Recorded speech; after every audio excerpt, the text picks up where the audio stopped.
जय हिंद दोस्तों, आपका हार्दिक स्वागत है आपके अपने चैनल दयालपुर में। आपके लिए लिख रहे हैं दोस्तों करंट अफेयर के कुछ मोस्ट इंपॉर्टेंट क्वेश्चन। और दोस्तों चैनल पर पहली बार आए हों तो चैनल को सब्सक्राइब कर लें, बेल आइकन प्रेस कर लें ताकि आने वाली क्लास का नोटिफिकेशन मिले आपको सबसे पहले। और दोस्तों क्लास अच्छी लगी तो अपने दोस्तों में ज़रूर शेयर करें। और इससे पहले की क्लास आपने ना देखी हो तो हमारे प्लेलिस्ट से जाकर इससे पहले की क्लास देख सकते हैं। और दोस्तों हमारी क्लास सुबह 6 बजे आपको करंट अफेयर के टॉप 15 क्वेश्चन लेकर मिल जाया करेगी। तो दोस्तों हमारे चैनल पर बने रहें।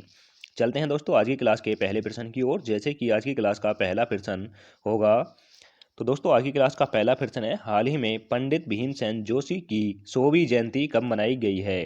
तो दोस्तों पंडित भीमसेन जोशी की 100वीं जयंती 5 फरवरी को मनाई गई है। तो दोस्तों इसका right answer option number B हो जाता है। अब चलते हैं दोस्तों अगले प्रश्न की ओर। जैसे कि अगला प्रश्न है, किस देश ने शीतकालीन ओलंपिक के उद्घाटन और समापन समारोह के राजनयिक बहिष्कार की घोषणा की है।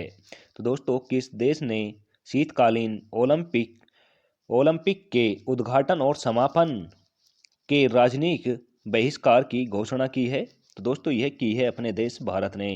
अपने देश भारत ने शीतकालीन ओलंपिक के उद्घाटन और समापन समारोह के राजनयिक बहिष्कार की घोषणा की है। तो दोस्तों इसका right answer option number C हो जाता है।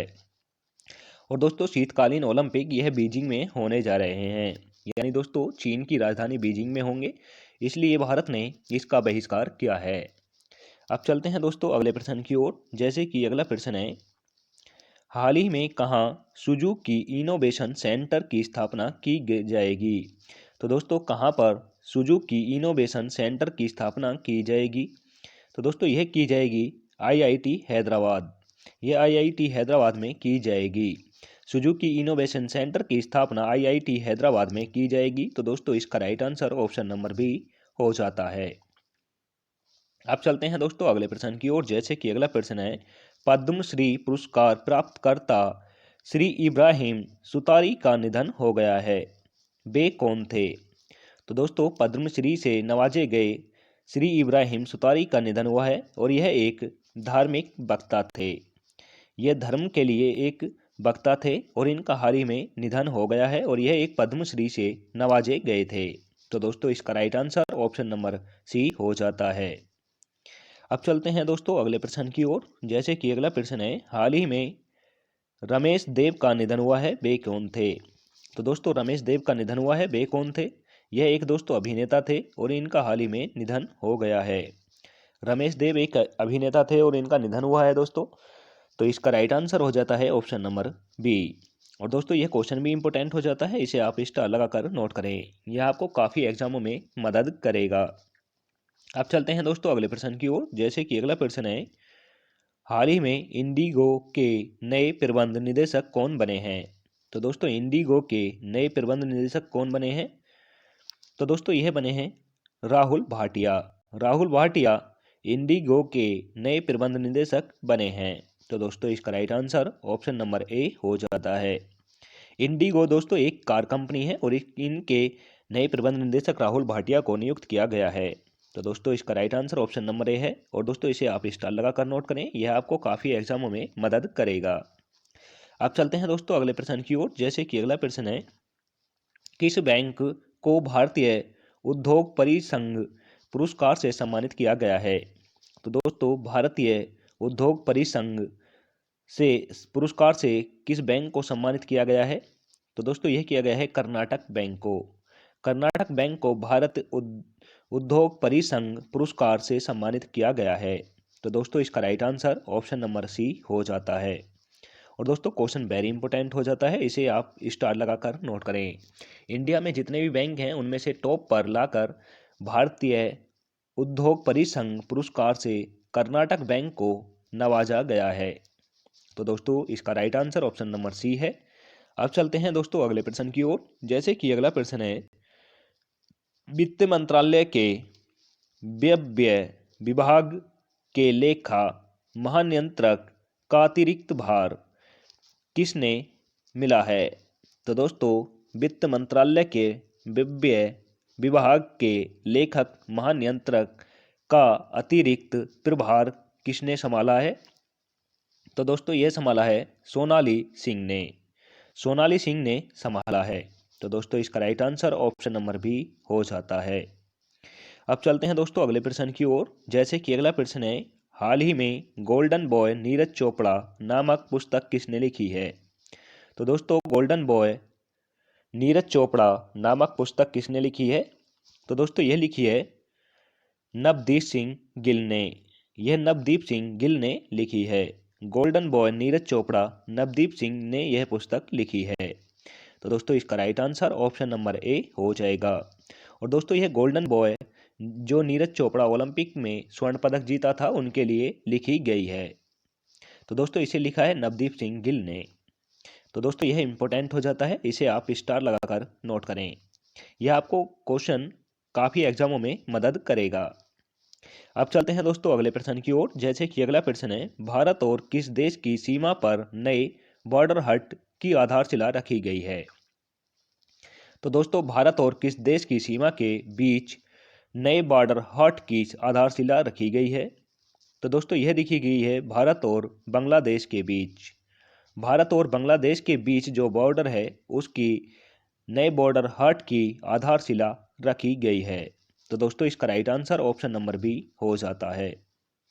अब चलते हैं दोस्तों अगले प्रश्न की ओर। जैसे कि अगला प्रश्न है, हाल ही में स्टैचू ऑफ इक्वलिटी का अनावरण किसने किया है? तो दोस्तों स्टैचू ऑफ इक्वलिटी का अनावरण किसने किया है? तो दोस्तों इसका अनावरण किया है प्रधानमंत्री नरेंद्र मोदी जी ने। प्रधानमंत्री नरेंद्र मोदी जी ने स्टैचू ऑफ इक्वलिटी का अनावरण किया है। तो दोस्तों इसका right answer option number C हो जाएगा। अब चलते हैं दोस्तों अगले प्रश्न की ओर। जैसे कि अगला प्रश्न है, बाटा इंडिया ने अपना नया ब्रांड एम्बेसडर किसे नियुक्त किया है? तो दोस्तों बाटा इंडिया कंपनी ने अपना नया ब्रांड एम्बेसडर दिशा पाटनी को नियुक्त किया है। दिशा पाटनी को बाटा इंडिया ने अपना नया ब्रांड एम्बेसडर बनाया है। तो दोस्तों इसका right answer option number B हो जाता है। क्वेश्चन वेरी इंपॉर्टेंट हो जाता है, इसे आप डबल स्टार लगाकर नोट करें। यह आपको काफ़ी एग्जामों में मदद करेगा। अब चलते हैं दोस्तों अगले प्रश्न की ओर। जैसे कि अगला प्रश्न है, जनवरी 2022 में सबसे कम बेरोजगारी दर कहाँ दर्ज की गई है? तो दोस्तों जनवरी 2022 में सबसे कम बेरोजगारी कहाँ पर दर्ज की गई है? तो दोस्तों यह की गई है तेलंगाना राज्य में। तेलंगाना राज्य में जनवरी में सबसे कम बेरोजगार लोग पाए गए हैं। तो दोस्तों इसका right answer option number C हो जाएगा। यानी दोस्तों तेलंगाना में सबसे ज़्यादा रोजगार मिले हैं। तो दोस्तों यह इंपॉर्टेंट हो जाता है, इसे आप स्टार लगाकर नोट करें। अब दोस्तों इन सभी राज्यों की राजधानी बता दूं, वो भी नोट कर लें। केरल की त्रिवेंद्रपुरम है, कर्नाटक की हैदराबाद है, कर्नाटक की बेंगलोर है, तेलंगाना की हैदराबाद है, मध्य प्रदेश की भोपाल है। अब चलते हैं दोस्तों अगले प्रश्न की ओर। जैसे कि अगला प्रश्न है, भारत ने किस देश को कोविड-19 सहायता के रूप में 1 लाख रेट किट भेजी हैं? तो दोस्तों भारत ने किस देश की मदद करते हुए कोविड-19 सहायता के रूप में 1 लाख रेट किट भेजी हैं? तो दोस्तों यह भेजी हैं श्रीलंका को। श्रीलंका की मदद करते हुए भारत ने 1 लाख रेट किट भेजी हैं। तो दोस्तों इसका right answer option number B हो जाएगा।